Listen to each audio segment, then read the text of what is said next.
monks, monks, monks, we sleep in bunks, bunks, bunks. We are monks, monks, monks, we sleep in bunks, bunks, bunks. Hello everybody, how are you? Did you watch the video of the monks and Guido de Arezzo that was in the link below our video? I watched it at least 3 times.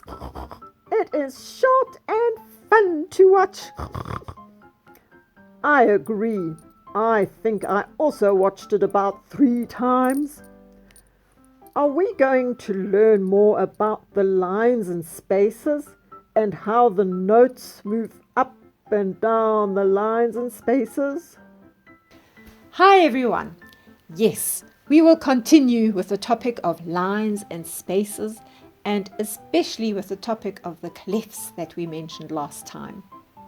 Last lesson, we heard about the monk Guido de Arezzo, who lived 1,000 years ago and is famous for finding a way to write down music with his 4 lines, his square or diamond-shaped notes, and the letters at the start of the lines to give these lines their letter names. Guido's 4 lines later developed into 5 lines because the musicians found that 4 lines was not enough. The notes eventually became round or oval shaped, and the letters F, C, and sometimes G, which gave the lines their names, also changed. This is the C as Guido would have written it. So any note on this line is called C. And this one is the F as Guido would have written it. And any note on this line is called F. And this one is G as Guido would have written it. And any note on this line is called G. So the musicians had to first check which letter was at the beginning of the 4 lines, and that letter would determine what the letter names were. Over the time, the clefs also started to look different, not only the notes. So, the C clef today looks like this. The F clef today looks like this. And the G clef today looks like this. Clef means key. So a clef is like a key that is used to unlock the names of the notes. Way back in Guido's time, the G clef was not used much, but today it is the most used clef. Maybe you recognize it. It is for the high notes, specifically for high voices like children's voices. Remember Tommy and Tammy Tortoise's voices? And for high-sounding instruments like the violin, the flute, and, of course, the small recorders. A high voice is also called a treble voice. So the G clef is often called the treble clef. The F clef, on the other hand, is used for low voices, like the deep bass voices of some men, and also for instruments like the double bass, the tuba, and, of course, the bass recorder. So, the F clef is also often called the bass clef.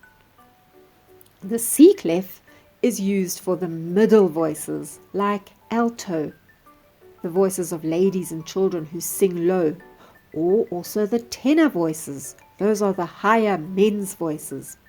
This clef is also used for instruments that play the middle notes like the viola, the cello, the tenor trombone, and of course the alto and tenor recorders. So the C clef is sometimes called the alto or tenor clef. How about going to Noteland to meet those clefs? Ooh, I would love to make a trip to Noteland again. So would I. Peter the pilot is just in time. I asked him to take us there. You mean we get to fly in Peter's aeroplane? Yippee! While we are on our way to Noteland, I will introduce the characters, that is, the clefs, that we are going to meet there. First, we have Queen Georgine. Her kingdom consists of 5 lines with 4 spaces, and her subjects are all the high notes.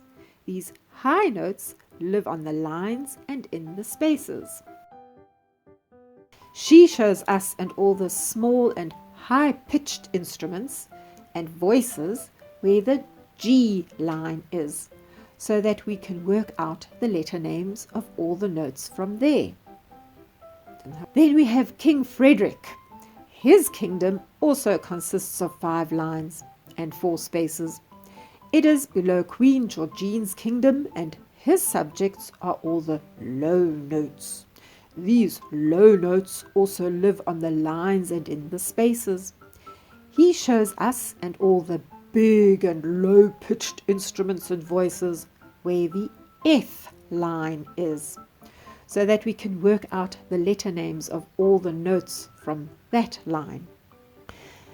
Now, when King Frederick saw Queen Georgine for the first time, he thought, "What a beautiful lady!" Now, when the music characters in Noteland get together, there will always be music. Queen Georgine decided to sing a song, using her subjects, the high notes, to do so. When King Frederick heard her sing, he thought, "Not only is she beautiful, she also has a lovely high voice." When Queen Georgine saw King Frederick for the first time, she thought, "What a handsome man the king is." He joined her in song, using his subjects, the low notes, to do so.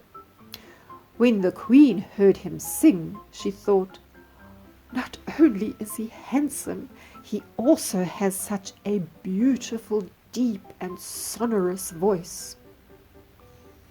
Queen Georgine's high, sweet voice, together with King Frederick's deep, sonorous voice, sounded so beautiful, and they so enjoyed making music together that they decided to get married. This also meant that the high and low instruments and voices could now all make beautiful music together.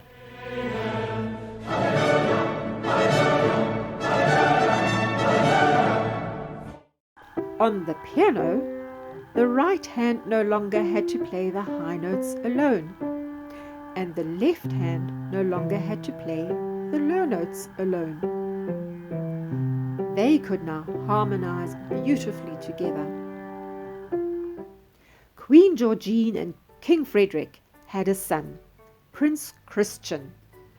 When he was old enough, they put him in charge of all the notes in the middle, and he is responsible for showing us where middle C is, the note that is exactly between the kingdom of Queen Georgine and the kingdom of King Frederick. It floats on a line below Queen Georgine's 5 lines and above King Frederick's 5 lines. It is the border gate between the 2 countries, and because Prince Christian loves both his mother and his father, he makes sure that there is always peace along the border between the 2 countries, and he controls the traffic of notes crossing the border. He, by the way, has a really cool tenor voice. Since their marriage, Queen Georgine and King Frederick have united their kingdoms into an empire which they call the Grand Staff.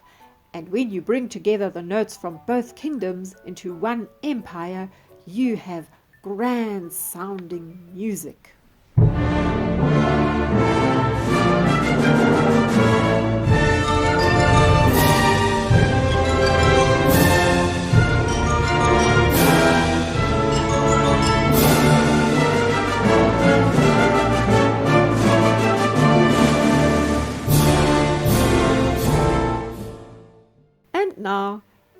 excuse us. The King and Queen have invited us to join them for a grand ball with lots of music and dancing. See you later. A few moments later. Wow, what a grand time we had in Noteland. The word grand reminds me of a song. The song The Grand Old Duke of York. I have it in one of my books. A nursery rhyme book, because it is a nursery rhyme. I think it will be the perfect song to practice this week, because it includes all the notes that we have learned so far. Do you know it? I think we will sing it first together with the actions. Are you ready? So, I want you to pretend that you are the grand old Duke of York with his 10,000 men around, and you are sitting on your grand old war horse. So, are you ready? Reins in hand. Here we go. Oh, the grand old Duke of York, he had 10,000 men. He marched them up to the top of the hill, and he marched them down again. And when they were up, they were up. And when they were down, they were down.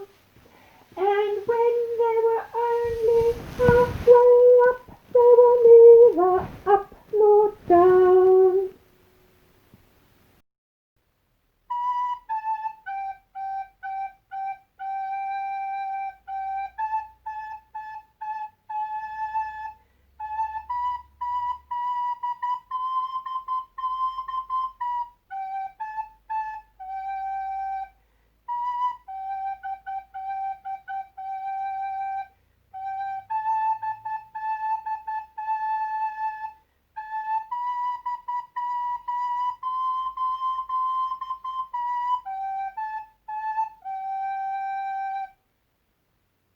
Oh, and what have we here?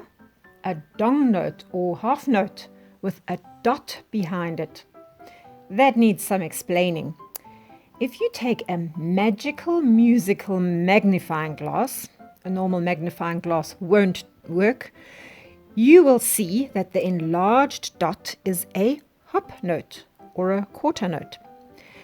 Now, if we do our maths, the half note counts 2 beats. The quarter note counts 1 beat. 2 plus 1 equals 3. So the dotted half note is 3 beats or 3 counts long.